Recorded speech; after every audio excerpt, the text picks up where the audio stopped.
Welcome to the Revolve Recap weekly podcast where we help the members of Revolve Church deepen their connection to God, His family, His mission. My name is David McCumber, and back with me in the studio... Here I am, Bill Lackey. I'm back, guys. He is back. Billy's back, and he's looking for trouble. No, you're not back to school. It's good to have you back, Billy. Thanks, Dave. It's good to be back recapping. It was nice to have Eric with us. Funny guy, Eric? Honda Civic, Eric. Honda Civic, Eric. Yeah. Mm-hmm. Every time I saw a Honda Civic this past week, I was like, Eric Brader. There he is. There he is. Reliable. Tricked out. Yep. He's reliable, but he was 15 minutes late to recording. Oh my gosh. So maybe not a Honda. Maybe more like a Ford Taurus. Yeah. But so why are people listening today? Because I'm back. Really? That's the whole thing. They're like, just listen. I didn't get to hear Billy's sermon. I didn't get to hear him on the podcast. So I better stick around. 13 days of jokes I'm about to bring. Well, I'm back. We're going to talk about Bretton's sermon. I got a lot of comments. I got so many comments have been holding in. You know what I mean? You gotta get comments about C-Team, comments about Tivas, Honda Civics. We can critique Bretton's sermon. I mean, we can. We could be like, Billy reacts. And then we could listen to the sermon, and then you could... Oh, yeah. Like those YouTube things where it's like, professional preacher reacts to new guy's sermon. Yeah, that'd be pretty cool. Should I wear like scrubs? Why would you wear scrubs? I don't know. I feel like those guys are always wearing scrubs. It's like Dr. Billy responds to weird TikToks. I don't think that's a thing. No? All right. So what do we got? We got a special guest too. Yeah, special guest joining us at the end, all the way from Germany. We are doing a multimedia live interview. It's a hologram. A hologram. It's like Emperor Palpatine showing up. You know, those days are coming, Billy. And they're here. Really? Holograms? I read an article like 2 weeks ago about a guy who married a hologram in Japan. I can't. We're not. Nope. We're not even going to talk about that. I'm not giving that any breath. All right. No bandwidth for that. They don't call him Bandwidth David for nothing. That's not what they call me. All right. Question of the day. You ready for it? I'm always ready. Hope it's a good one. Guys, you've had 2 weeks to... We've had 2 weeks. And you want to know why I had 2 weeks, guys? Because I had COVID. Had it bad. The vid got you. The vid got me. Rona. Came at me like a spider monkey and Billy's smacked me in the head. got the Rona. So I am officially out of quarantine today. You guys should be happy to know that. So here I am, 11 days since I locked myself in my house. So when I had COVID, this time I had COVID, it was like the flu this time around. And so like it was probably like 4 or 5 days of just not wanting to do anything because I just was tired and fatigued. And this is my question for you, David. I was too tired to be productive. Like I didn't even want to read a book. Okay. You know what I mean? And I wasn't doing work. Like if I was normally at home and I was stuck at home, I'd probably still be working from home, that kind of stuff. But I didn't have the mental bandwidth to do that. And so my question is, in David's world, you're stuck at home, you can't be productive.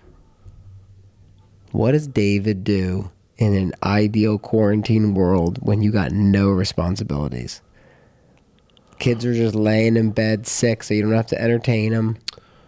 And this is just like David. It's like, you wake up and it's like, David, what do you want to do? What do you want to do? You can't go out. So you can't go on the boat or something like that. Well, this sounds like when I had COVID, like last February. It was almost 2 February. 2 Februarys ago.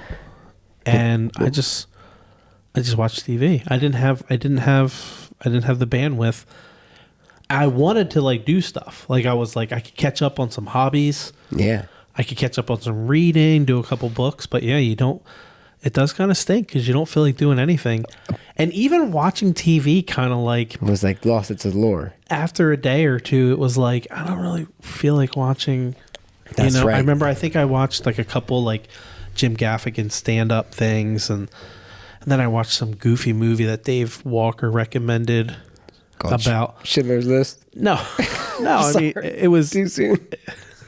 It was a Mel Gibson movie on the guy who wrote. I like that movie. Yeah, but it was like it's not a COVID movie, Dave so Walker. Dark and depressing. Dave Walker. That's not a COVID movie. If you're looking for a Mel Gibson movie to watch when you have COVID, you watch like the movie where he looks like Colonel Sanders.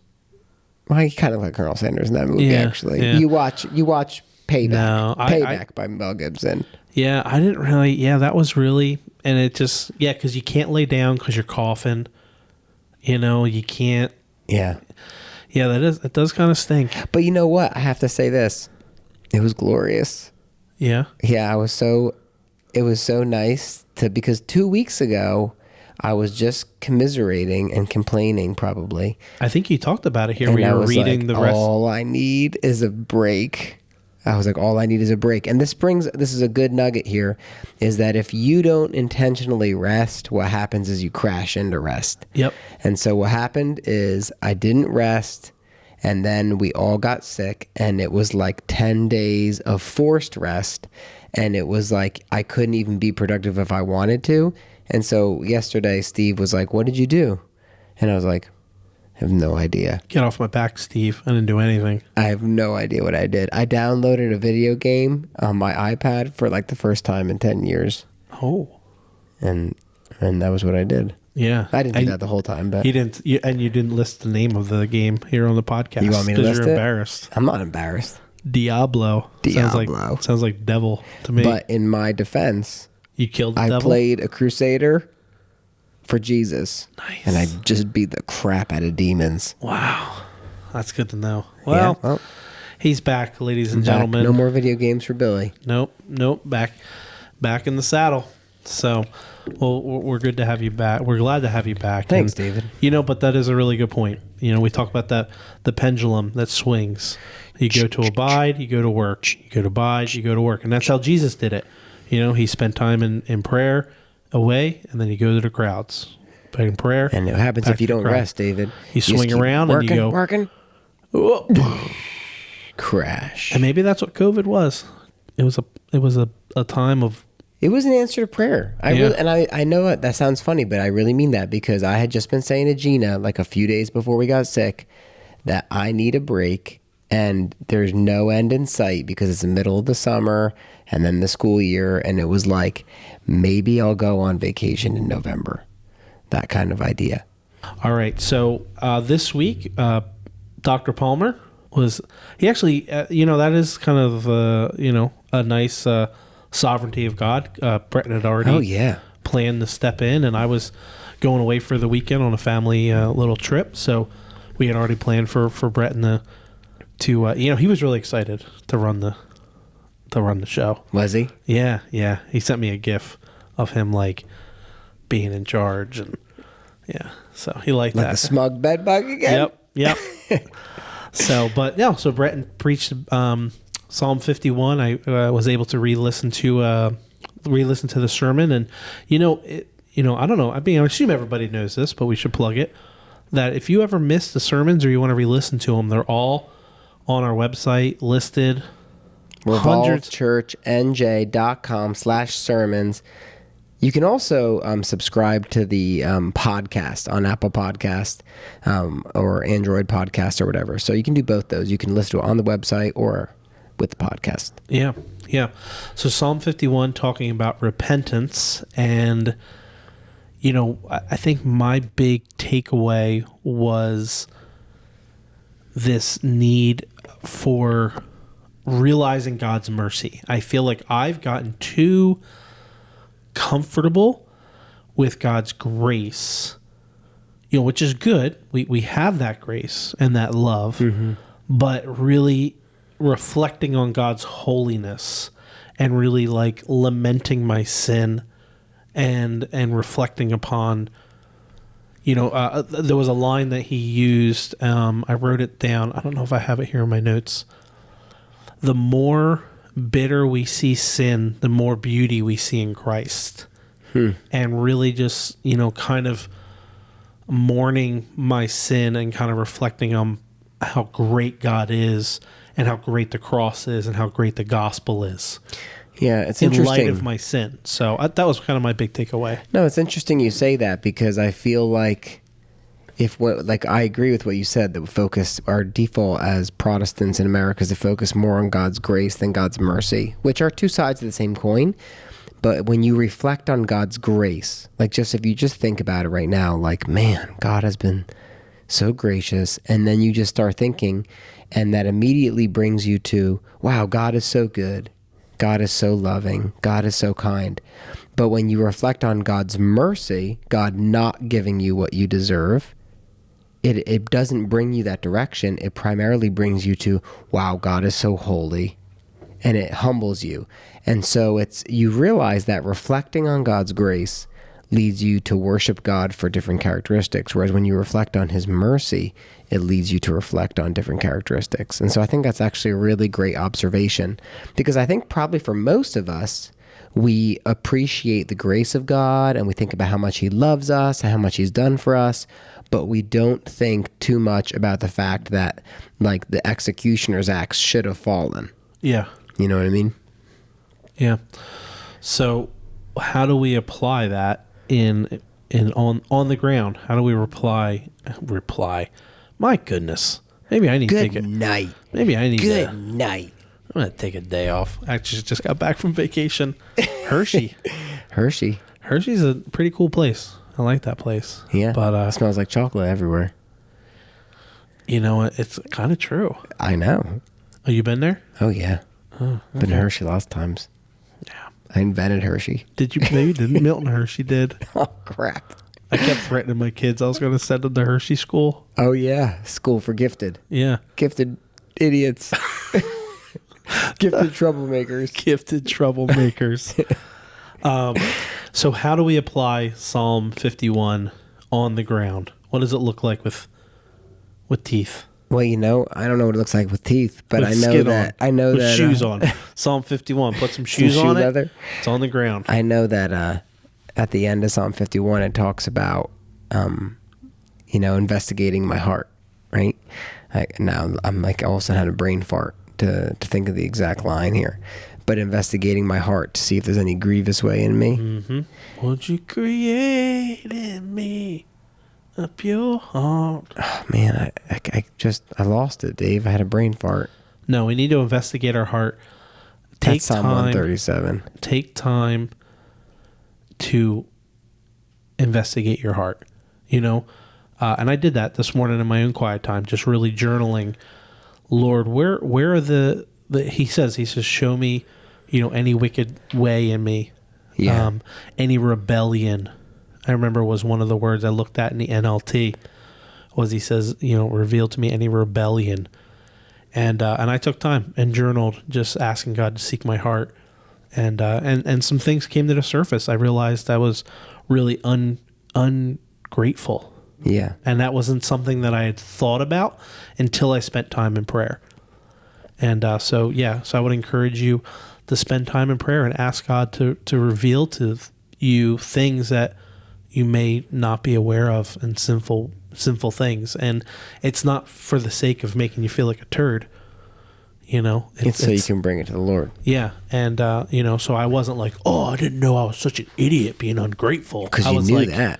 I was like, wow, thank you, Lord, for showing that to me. And I could give that to you, and I could, really kind of address those areas of my life. So we challenge you to do that as well. That's good. What about looking in? Well, I think that the same kind of idea applies to our relationships with one another. I think that sometimes we have to like ask God, like, hey, Lord, please show me my blind spot. But we tend to see them in other people because we're just better at that. Oh, it's easy. It's easy to see other people's flaws. Yeah. We have a good plank eye. And so I think that, when you have a good bro, to be able to say, hey, man, like, how you struggling with that, or how you doing with that, or how can I pray for you in regards to that difficult thing? I think that we call those things out in our friends, and also invite our friends actively to speak into our lives. Ooh.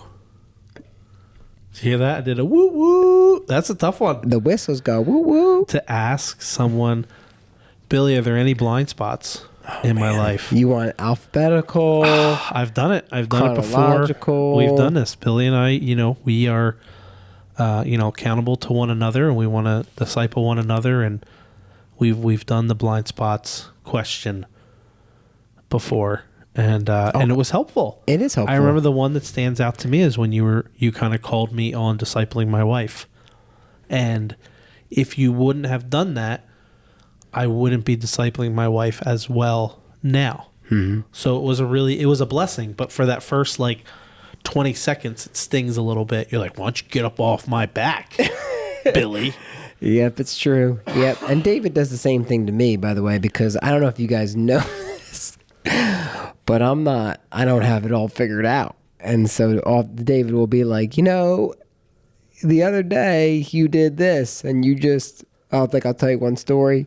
David and I were in here having a heart to heart, and then all of a sudden I was like, well, I'm leaving and I'm not working the rest of the week. And I just walked out, and David was like, normally you tell your friends, if you're struggling with something, or if you're having a hard time, or if you're taking off for a few days and you just don't tell them.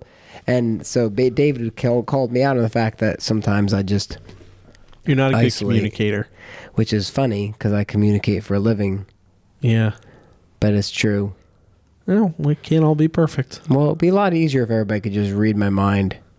That would be easier. Maybe that wouldn't be a better idea. All right, so then looking out. How do we Psalm 51? We just point out everybody's sins and then point them to Jesus. Be like, look, sinner, go to Jesus. Yeah, go to Jesus. I think that it's important that people realize the difference between worldly sorrow and godly sorrow. And godly sorrow is against you and you only have I sinned. Worldly sorrow is I'm really sorry for killing Uriah. Because now everybody's looking at me and they're like, you're not a good king. That's worldly sorrow. Godly sorrow is I killed Uriah, and that was a sin against God. And so I think that when people experience godly sorrow, we need to point them to Jesus, like you said. Well, thank you, Billy. That was good. Thank you, David. We're going to take a quick break. And while we're taking this break, I want you to think of something. I want you to think of when David met Uriah in heaven. What did they talk about? What did they talk about? Uriah got something to share with you. Bathsheba just comes up. Hey guys. Hey. Awkward. It says no more sorrow or sickness in heaven. Does it say awkward conversations? I don't know. I don't think so. Every conversation for me is awkward. All right, we'll be right back. All right, do you want me to read this whole question to you? Yeah. Okay. All right, ladies and gentlemen, boys and girls, grandmas and grandpas, we are back. And we have a Q&A that we've actually been sitting on for a couple weeks because Hannah, our good friend Hannah, Hannah, she's one of our kind of greeters, and, she's in the book clubs, and, you see Hannah around, and we call her the Hanager. Yeah. Because she has this managerial gifting. Yeah. And it just, Hannah Banana. Yeah.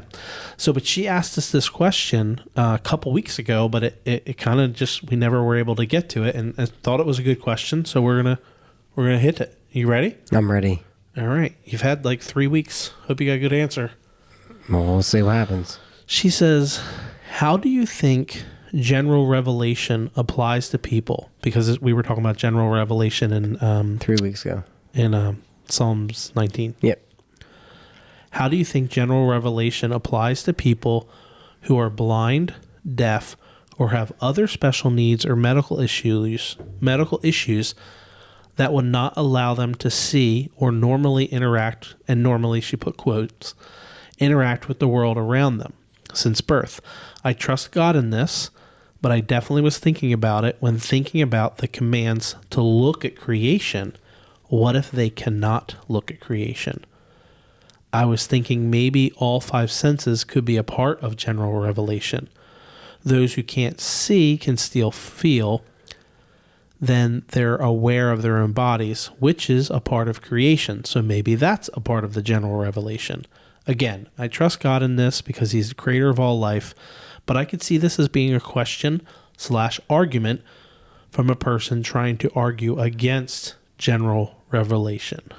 So what is a good way to explain to everyone, even those with physical impairments, about general revelation?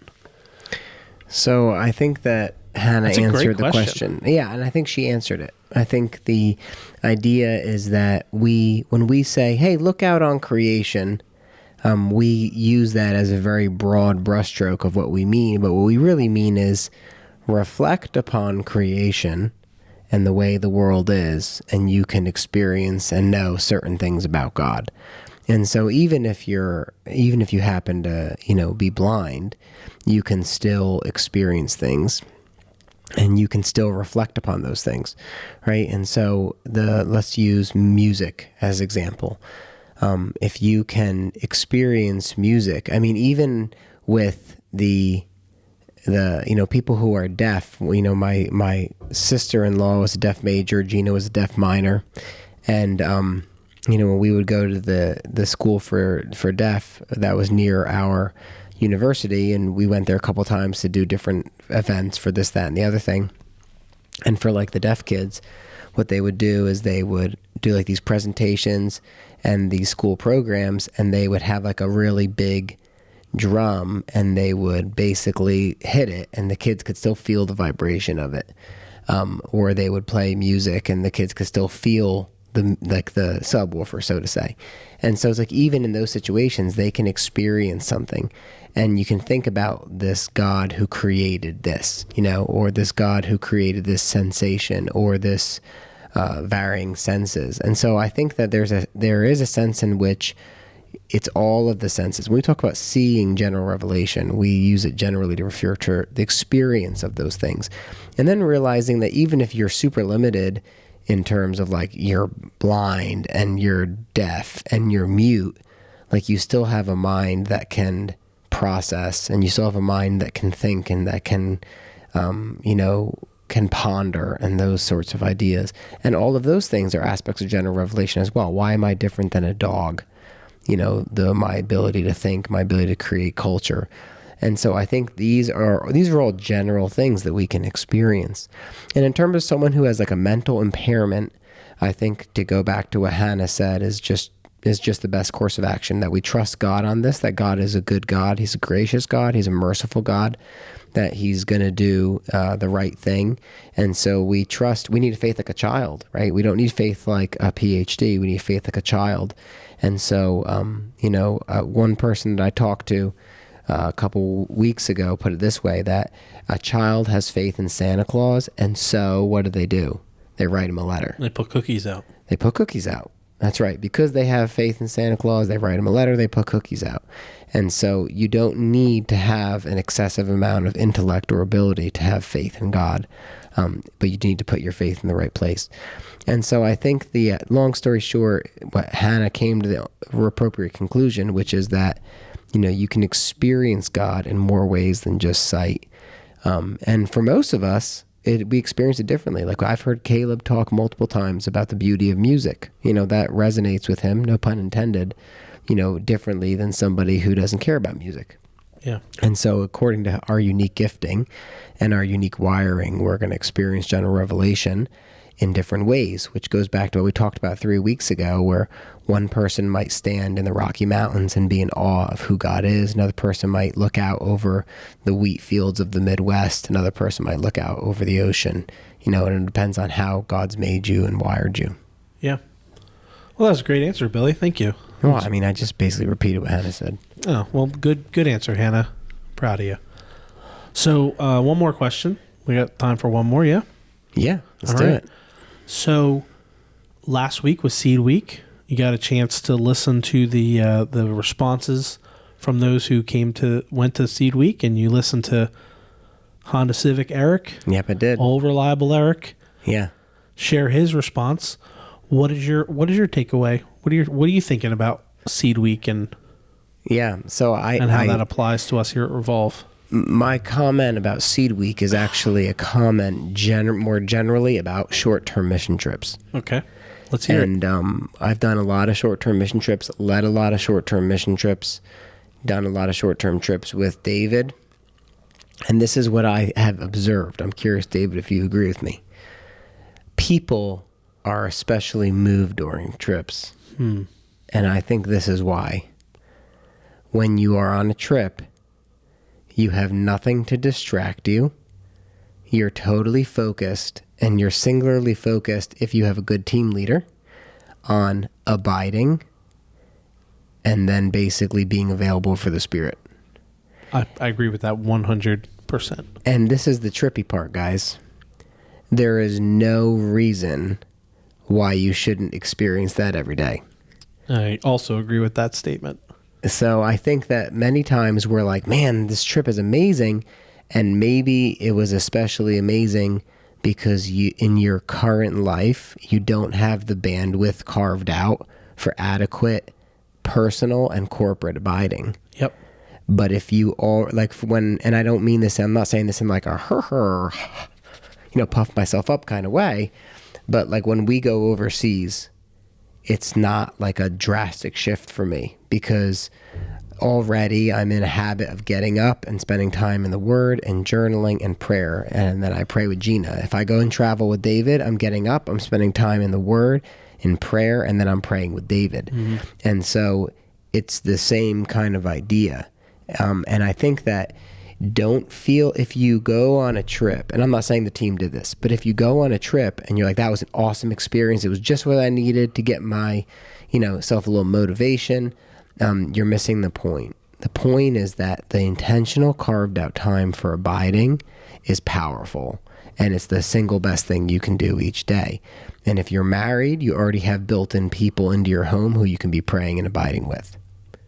Another reason why you need to make sure, you single people, that you're saving your marriage for people who are on the same page spiritually. Yeah. Yep.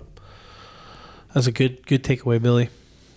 Abiding and living on mission are intertwined. Yeah, if you are trying to have the boldness that one would have in Southeast Asia or New York City to share the gospel that we have and we experience without an hour of time spent in prayer in the morning, it's not going to happen. You're just a Pharisee. You're just working out of your own.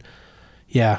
Oh man. Ministry sweat. No Wi-Fi, no phones, that kind of stuff. Just removing those distractions are so helpful to abiding. It's amazing how much our phones and the ability to check out affect our time of abiding, because you figure if you're waiting in line at the post office or the bank, you get your phone out and play on it. Yep.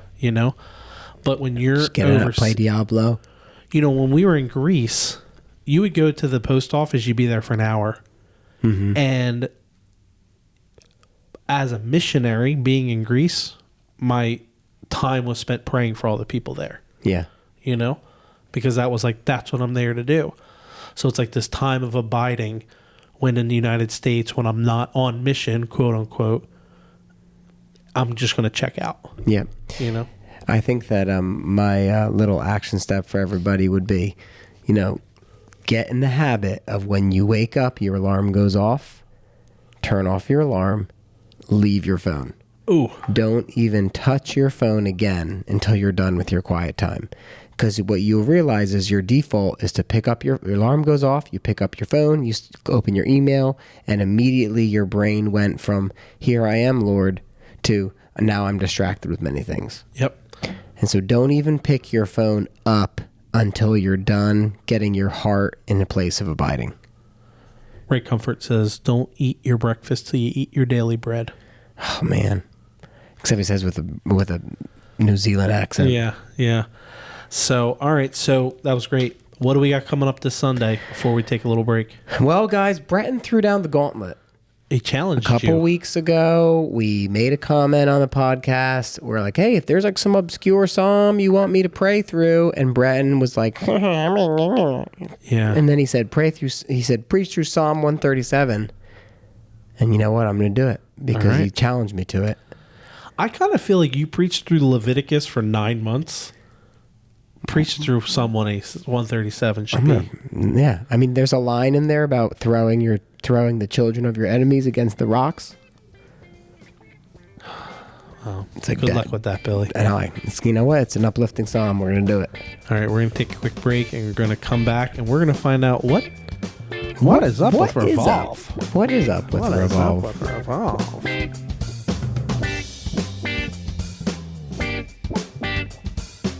All right, ladies and gentlemen,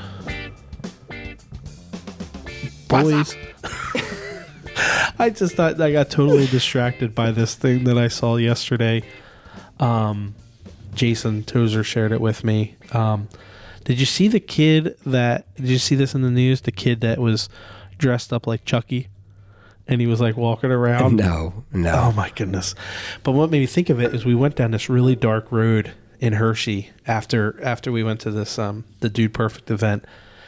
And Emerson was getting like really freaked out because it was like this really dark dude with the Chucky dude. Well, because of this, we were on this like really dark winding road in Pennsylvania, and I wanted to like mess with them and just be like, Jason, let's pretend like the car broke down. Yeah. So I have no idea why that made me think. My mind went to this story. What's up with the Revolve? Went to some dude dressed up as Chucky in Pennsylvania. This is my mind at work, Billy. Yeah, something. All right. So what is up with Revolve? Okay. LCMR, my alma mater. Glory to our high school down by the blue Atlantic shore. I'll sing that every week. Is that idolatry? Glory to our high school? That is true. I will never sing that song again. I will never sinner. Sing that song again. Create in me a clean heart, oh God. Yes. Search any rebellious way in my heart, singing to my alma mater. LCMR, Lower Cape May Regional High School Update. So we need to nail down details in the next week or two. We wanted to do this last week, but then I got the vid. But it looks like 100% we will be transitioning to Lower Cape May Regional Auditorium and some classrooms. So not all the details are finalized. There's some questions up in the air. The biggest question will be, when will we start? Like, is it going to be beginning of September, mid-September? Like, will we have access to like the light board? Or we can have fog like machine, fancy light spinning show, drum sets, all those things. The costumes. Oh, there's probably a costume closet. We can come out and you're like dress up like Joseph. Yeah. Go Joseph. Do. Yes. Oh man, a Sunday sermon is gonna go to another level. Oh man, can't wait. Probably have a curtain call. There'll probably be like encores. It'll be like encore. One more song. Oh, I was thinking one more sermon. Like one more sermon. So it looks like it's going to happen. We need to figure out when we're going to start. We don't know yet because we don't know like how long it'll take to get all the details knocked out. Also, but we're kind of shooting for like the fall. Yeah, it's going to be like sometime between September and October is my guess. Yeah. Okay. Also, I mean, we're going to honestly need to beef up our serve teams because we've been kind of lazy the last 2 years being at 2 Mile, which has been awesome, but it's been super chillax. And so we used to have like 100 serve staff when we were in the strip mall. Yep. And so now we're going to Lower Cape May Regional. We're going to need to do some big serve staff recruiting. And so be on the lookout, guys. And I mean that in serio. Okay, that means serious, and that's right. Espanol. And so we are going to need some help because I can't preach and teach tweens, you know. And so and also we're going to need to figure out what supplies we need to purchase. Like, are we going to need to get another trailer? If you have a trailer, if you're listening to this podcast and you're like, you know what, like we have a trailer that my husband used to keep his motorcycle in, and the truth is he hasn't ridden that motorcycle in 15 years. Yeah, let us know because maybe the church could buy it from you, or maybe you could donate it and we can give you a tax receipt or whatever it might be. But I think we're going to have to buy another trailer. And so, these are all big decisions to make. Yeah, I think the serve staff one is really going to be one that's really going to be ramped up. And I think because that's going to be a little bit more setup intensive. And, but this is a good thing. One of my favorite parts of Revolve was how many people were involved in serving. Because when you're serving alongside with someone, you definitely feel more a part of the church. Yeah. And if someone comes to us as elders and go, I feel disconnected from the church, we say, are you on a service team? Yeah. Are you in know? a group? You go to book clubs. Yeah. Yeah. You know, So if have you you feel been to Seed disconnected Week? from Revolve and you're not on a serve staff team, That's a step. it's the first step. It's a step. So there's lots of ways to get connected. Speaking of ways to get disconnected. Speaking of ways to get connected, I want to highlight two right now. One is book clubs. And book clubs are, if you think of it like this, book clubs, if visiting on Sunday morning is like the most basic thing you could do, the next step would be like going to a book club. Even easier than joining serve staff, going to a book club would help you commit to like 5 weeks of just getting to know some people. And so we are taking off from book clubs for the month of August, and then we're going to gear up hoping to release like the whole calendar year at once. Whoa. We're trying to be a little more professional, David. You know, I mean, that's It's a well-oiled machine here at Revolve. So we're trying. And so there's book clubs. And also this, we have these things called discipleship groups, which I feel like a lot of them have fizzled out over the last 2 years. I want to remind you guys, as the time of the year when you should be thinking about starting a discipleship group, joining a discipleship group. Bill, how do I start a discipleship group? Well, if you're scared about that and you're like, I can't lead a discipleship group, I want to remind you about what Godfather Steve talked about a few weeks ago with his Breakfast Club, and how they just get together. They talk about, hey, what are you reading in the Bible this week? What's going on in your life? How can we? And then they encourage each other. It's very informal, and they just hang out. And that is a discipleship group, right? And so you might just, like, maybe there's 3 families whose kids all enjoy each other, and you're like, you know what? We're going to have pasta every Thursday night. And that's just going to be our thing. We're going to have pasta and garlic bread, and we're going to talk about what we're reading in our Bibles and how we're obeying it, and we're going to pray for the people who we're trying to share our faith with. That sounds awesome. You know what I mean? And I kind of want to be in a DG like that, David. I kind of want to be in a DG that just does pasta. You want to be in my pasta DG? Pasta and garlic bread? I always wanted to start a peanut butter and jelly DG. Yeah. Where it's like, because people are always like, well, it's a lot of work. I'm coming right from work. And it's like, dude, we have peanut butter and jellies every Thursday. Peanut butter and jelly and the Word of God. What more do you need? Nothing. A loaf and 2 fishes. It's peanut butter and jelly, the Word of God, and a bottle of wine. That's it. And a DJ. Something for the kids. Something for the grown-ups. Oh, man. But no, it really is that simple. It really is that simple. Just coming together and talking about God and what God's doing in your life. And, and it goes deeper than that. If someone's sick, you're going to help one another. But that's what we do. But that's the all, church. That's all natural overflow. Yes. Like if you're in a group with 2 other families for your pasta group, and you guys are all just hang out every Thursday, you guys, maybe you do a little devotional together, you pray together, you hang out, maybe you play Uno with the kids, and then the kids go and play while you guys catch up. Mm-hmm. Like if someone gets sick in that group, you're going to want to care for them, and no one's going to have to be like, hey, David, can you please bring Billy a sandwich because he's sick? David's going to be like, Billy, I heard you're sick. Here's a sandwich. I feel like every time we as the elders find out that there's somebody sick or there's a baby being born or something, and we contact the DG. They already did it. They've already done it. We're like, hey, did someone set up a meal train? And they're like, yeah, we did it like 3 days ago. Where you been? Where's the applause button down here? It's probably this one. Good job, DG leaders. Good job, DGs. DG leaders. You guys are great. Standing ovation. Wow. Encore. All right, so we're gonna move into our last segment, and this is special. Let me just say one more thing, dude. Oh my goodness! So he shows up if you after 2 weeks off, and he's like, "Oh, I'm in charge." If you want to gather with 2 groups of friends or whatever it might be, and you don't know where to begin, just let us know, David or I, and we'd be happy to equip you with some of the basics because it's not as hard as you think it might be. It's bread, peanut butter, jelly. Open up the Word of God. There you go. Bingo, bango. You forgot the 3rd ingredient. Wine? My goodness. I'm joking. He is joking. Unless you're celebrating communion. That's true. All right, so we're going to take a quick break, and we have a big, this is big. A special guest. We have a special guest from another country. Wow. Stick around, folks. Hologram. Hologram.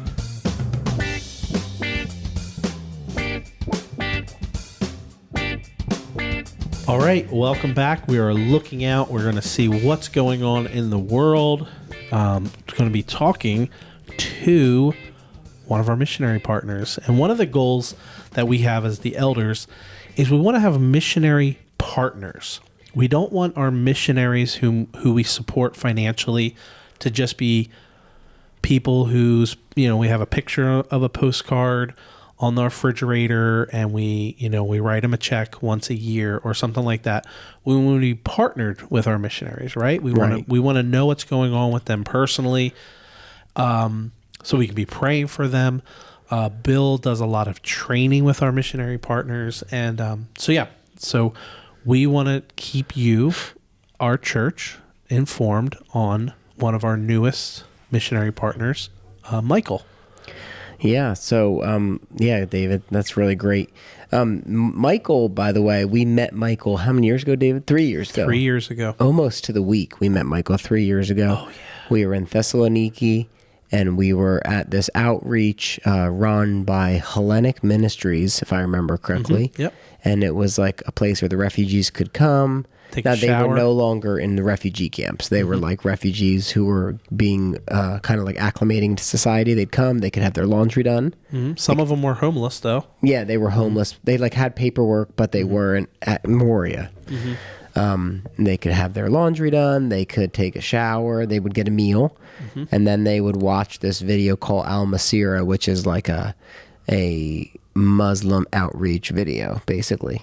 Yeah. And so they did that, and then they invited, I don't remember what I shared about, but they invited me to speak for like 15 minutes or something like that. Yep. And one guy was translating into Arabic, and one guy was translating into Kurdish, and this guy, Michael, was our Arabic translator. And that was where we first met Michael, and we just kind of like got his WhatsApp contact, and we just maintained a friendship for the last few years. And so Michael is going to be joining us today. So Michael, why don't you start by telling us a little bit about yourself and about your family? Hello, Revolve Church. I am happy to speak with you today, and it's my first update. First, I want to introduce myself.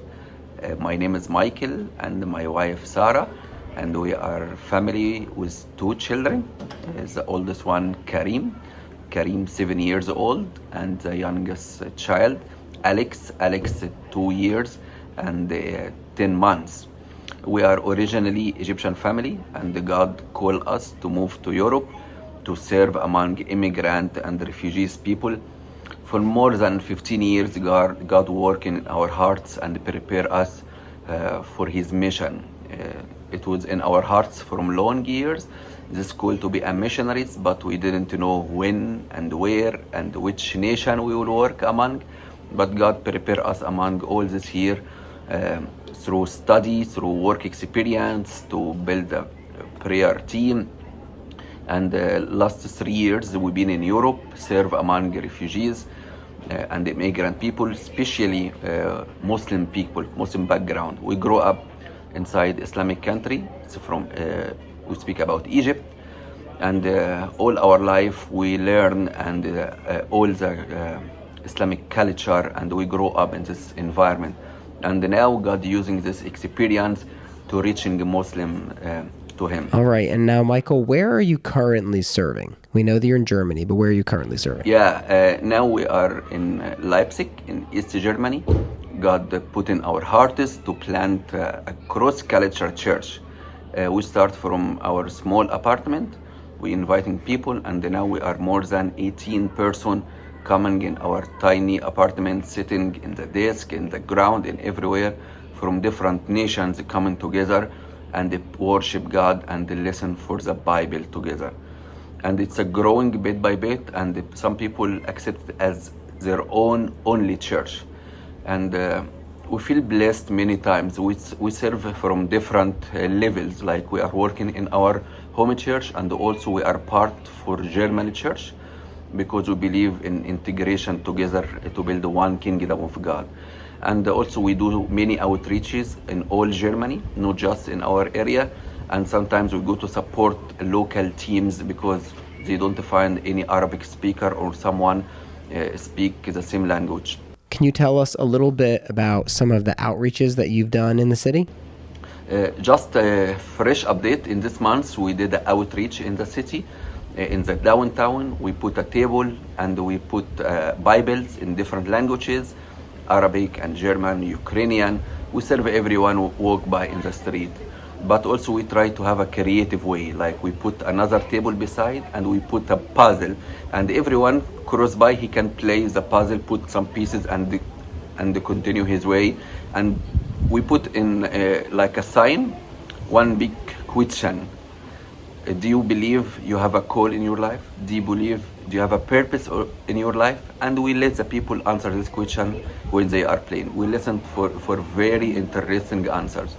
And in the second and the third day, we found Islamic outreach. People putting Muslim tent and they putting Quran and they give it for people, and we speak with them. Are there any interactions with people that stand out to you from these outreaches? And I remember one person, I speak with him about God and why he moved to be a Muslim. He before Christian, young German man, and he became a Muslim person.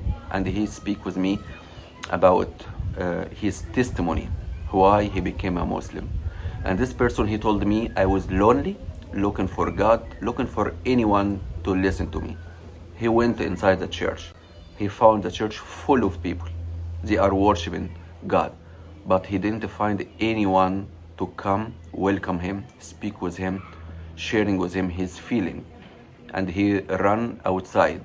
And he shared this expression. He say, I felt like a baby inside fridge. Baby inside freezer. I felt emotionally lonely, broken. No one can take care of me. He ran out in the street. And when he walked in the street, he found people speak different languages. They was Arabic people. And he tried to speak with them. They are welcoming him, offer food, invite him to the mosque. Inside the mosque, everyone come, welcome him, hug him, and he emotionally fell in love with Islamic culture. It's just Arabic culture. It's not God or religion. But because he is there, he became a Muslim. And he accept wife, Muslim wife, and he built all his life about this decision. And I spoke with him about it's just emotion. It's just a culture. It's not a relation with God. And I asked him one question. What Islamic name you choose when you became a Muslim? And he told me amazing answer. He told me he didn't choose Muhammad or Ahmad or Ibrahim. He didn't choose any famous Islamic name.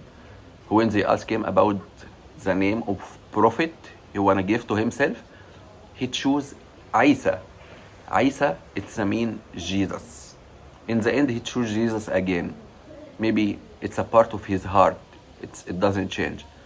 And after he told me this, I felt like a lightning, like there is still a chance to speak with him again. And I told him, can we speak? And I speak with him, and after our discussion, I asked him to pray together for God to show him the way. And I pray for him. And this is the situation here in East Germany.